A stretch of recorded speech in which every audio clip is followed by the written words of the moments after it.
Sorry mas, sorry ya. Sorry gengs. Sudah sepekan ini, pernikahan Krisdayanti dengan Raul Lemos mendapat sorotan dari masyarakat. Tepatnya sejak Raul Lemos terlibat perang sindir dengan kedua anak sambungnya, Aurel dan Azril Hermansyah. Saling sindir bermula ketika Aurel menulis komentar di postingan Instagram Krisdayanti usai Lebaran lalu. Aurel menyampaikan keinginannya untuk bertemu dengan Krisdayanti melalui media aplikasi Zoom, namun Krisdayanti menolak dan memintanya untuk datang ke rumah. Aurel kemudian menyebut jika percakapannya melalui WhatsApp tidak dijawab oleh sang ibu. Rupanya komunikasi antar Krisdayanti dengan Aurel di sosial media itu membuat Raul Lemos kesal. Ia pun menyindir anak sambungnya itu di postingan Instastory-nya yang menyebut jika Aurel pansos dan mengancam akan membuka rahasianya. Aksi Raul Lemos itu pun kemudian mendapat respon banyak media hiburan. Namun bukannya berhenti, Raul pun kian gencar terlibat saling sindir di media sosial dengan Aurel dan Azril. Akibatnya, aksi Raul dan kedua anak sambungnya itu pun viral. Lemos sempat menyinggung tentang orang tua yang tidak dapat mendidik anak. Krisdayanti pun kemudian ikut terlibat dalam perang status saling sindir itu dengan memposting percakapannya melalui WhatsApp dengan Aurel di media sosialnya. Krisdayanti seolah ingin mengungkapkan kepada warganet jika keinginan Aurel bertemu dengan dirinya untuk keperluan konten YouTube-nya. Namun bukan menuai pujian, sikap Krisdayanti itu justru dinilai tidak bijak oleh publik. Bahkan kabarnya Krisdayanti mendapat teguran dari Mahkamah Kehormatan Dewan atau MKD agar tidak membawa keributan keluarga ke ranah publik. Banyak kasus perceraian, ya. Tentu tidak semua perceraian itu bisa berjalan secara mulus, secara baik-baik. Banyak yang akhirnya meninggalkan konflik gitu ya. Lalu kemudian ada luka, ada trauma gitu. Baik kepada suami, istri, ataupun terhadap anak-anak. Ya, jadi dampak perceraian itu bisa dialami oleh siapapun di dalam anggota keluarga tersebut, gitu ya. Tetapi besarannya memang relatif.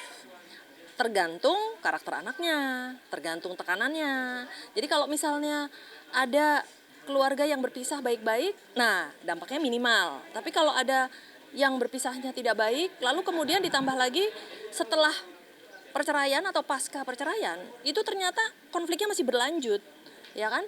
Nah, ini juga ikut memberikan dampak lagi, lebih banyak lagi. Lalu kemudian faktor yang ketiga adalah intervensi. Ketika masalah yang terjadi tidak mendapatkan pendampingan atau intervensi dari ahli, ya, terhadap gangguan-gangguan yang dialami, nah itu bisa jadi menjadi lebih ekskalasi, emosinya lebih banyak. Dampak yang muncul pada anak-anak korban perceraian, nah tentu saja harus dilihat dari faktor-faktor yang tadi saya sebut. Mulai dari seberapa banyak konfliknya, tekanannya, apakah setelah perceraian masih berlanjut konfliknya, apakah ada pendampingan. Nah tentu saja ketika ada pendampingan psikolog gitu ya, itu bisa menurun gitu, bisa diatasi, apalagi ketika anak-anak ini menjadi masih kecil. Ya, semakin kecil seorang anak biasanya tentu saja dampak itu bisa berpotensi semakin besar. Nah, ada faktor lain lagi sebenarnya, daya tahan anaknya. Ada anak-anak tertentu yang lebih tahan, yang mungkin cuek, gak terlalu banyak dipikirin gitu. Tapi ada anak-anak yang cenderung mikir, lalu kemudian memasukkan ke dalam hati, lalu kemudian juga bahkan menyalahkan diri sendiri, merasa bahwa perceraian itu disebabkan karena dia gitu. Jadi ini makin besar dampak perceraian terhadap anak.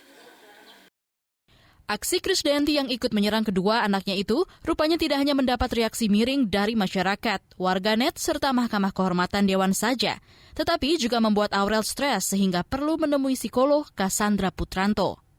Azril pun menulis surat terbuka yang ditujukan kepada Krisdayanti. Azril mengungkapkan kekecewaannya terhadap ibu kandungnya itu yang kerap bersikap tidak adil terhadap dirinya dan sang kakak Aurel. Krisdayanti dirasakan Azriel terlalu membela Raul Lemos tanpa mempertimbangkan perasaan dirinya dengan Aurel. Melarang bertemu juga sebenarnya akhirnya bisa masuk kekerasan, ya. Karena itu kan artinya melarang seseorang. Kalau misalnya antara hubungan pria dan wanita gitu ya, suami dan istri dilarang bekerja, istri dilarang pergi ke rumah orang tuanya, itu kekerasan gitu. Sama dengan kalau sudah menikah, masing-masing pasangan melarang. Tapi mungkin nggak ngelarang misalnya. Terserah kalau mau, tapi ngancem, sama aja. Ya, jadi kembali lagi saya berharap kita tidak termasuk dari kelompok orang-orang yang melakukan kekerasan terhadap orang lain. Tapi sepertinya Krisdayanti memiliki alasan sendiri mengapa ia lebih membela sang suami Raul Lemos ketimbang kedua anaknya. Dalam sebuah postingan di Instastory-nya, Krisdayanti menyebut suami adalah pintu surga bagi sang istri. Rumah tangga Anang dan Krisdayanti telah berakhir sejak 11 tahun lalu, tepatnya mereka bercerai di tahun 2009 silam. Rumah tangga mereka kandas akibat isu orang ketiga dari Krisdayanti. Orang ketiga yang dimaksud itu adalah sosok Raul Lemos. Penyanyi yang pernah menempati posisi diva semasa menikah dengan Anang ini sempat menuai kecaman ketika menikah dengan Raul Lemos. Meski telah cukup lama bercerai dan sudah saling memiliki pasangan baru, namun kehidupan mereka tetap menarik dibicarakan hingga saat ini. Apalagi setelah Anang dan Aurel mengenang saat sulit kehidupan mereka setelah perceraian orang tuanya dalam vlog pribadi Aurel. Dalam vlog yang mengangkat tema tanya jawab itu, Anang pun menceritakan bagaimana ia bisa membesarkan dan mendidik Aurel dan Azriel sebagai anak-anak yang baik dan bijak dalam menyikapi persoalan dalam kehidupan ini. Sebagai ayah, Anang dapat menempatkan kedua anak, Aurel dan Azriel, dalam keluarga yang hangat penuh kasih sayang. Seolah Anang ingin menunjukkan meski kedua anaknya itu adalah korban dari perceraian, namun ia tetap ingin Aurel dan Azriel tumbuh dalam keluarga yang utuh. Peranan Ashanti sebagai ibu sambung Aurel dan Azriel memang sangat membantu. Kedua anak Anang dari pernikahannya dengan Krisdayanti itu tampak bahagia berada di tengah keluarga Anang dan Ashanti. Bahkan mereka terlihat kompak dan harmonis. Bahkan bagi mereka yang tidak tahu, boleh jadi tidak menyangka jika Ashanti hanyalah ibu sambung mereka. Meski sangat dekat dengan kedua anak sambungnya, namun Ashanti dapat menempatkan diri. Ia tidak pernah ikut campur dalam konflik hubungan Aurel, Azriel dengan Krisdayanti. Jangan bikin tambah inilah, kita lagi biar semua adem dulu aja ya. Doain aja biar kebeli. Ya Mas, makasih.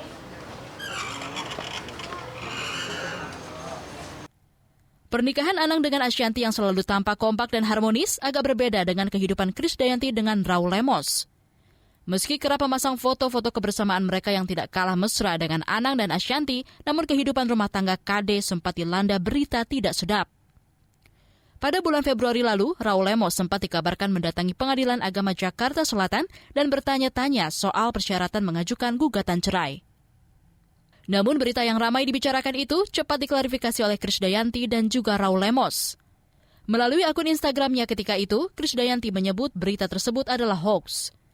Namun di kesempatan lain, Raul Lemos pun dikabarkan memiliki hubungan yang disharmonis dengan kedua anak Krisdayanti, Aurel dan Azriel. Dari informasi yang beredar, dikatakan jika Raul kurang respek dengan kedua remaja ABG itu. Hal itu pun membuat hubungan Krisdayanti dengan kedua anaknya itu ikut tidak harmonis. Kalau itu kan kapan aja pokoknya selalu terbuka, otomatis ya saya ibunya merasa senang kalau anak-anak punya kesempatan, kalaupun belum sekarang ya kapan aja, karena pintu di rumah juga selalu terbuka, hati kami selalu terbuka. Putra-putri saya ini sudah beranjak dewasa gitu ya, jadi pasti mereka sudah punya kedaulatan akan tubuh mereka sendiri, diri mereka sendiri. Jadi saya selalu menempatkan putra-putri saya semuanya dalam keadaan baik dan sehat selalu, walaupun nggak ketemu spesial untuk Aurel dan Azriel, tapi secara